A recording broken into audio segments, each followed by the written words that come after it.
لگتا ہے کہ ہمیں خود جا کر پتہ لگانا چاہیے۔ فریدہ نے آنکھیں بڑی کر کے کہا، کیا تم پاگل ہو؟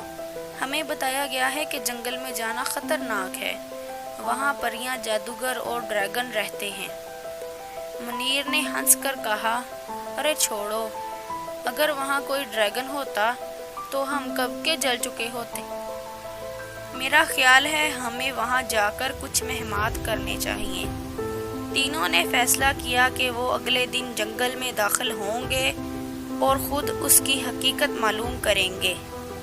اگلی صبح وہ اپنا سامان باندھ کر جنگل کی طرف روانہ ہو گئے۔ جنگل کے قریب پہنچتے ہی انہیں ایک عجیب سی خوشبو محسوس ہوئی اور درختوں کی شاخوں پر رنگ برنگی تتلیاں اڑتی نظر آئیں۔ جنگل کی ہوا میں کچھ جادو سا تھا جو ان تینوں کو اپنی طرف کھینچ رہا تھا۔ علی نے کہا،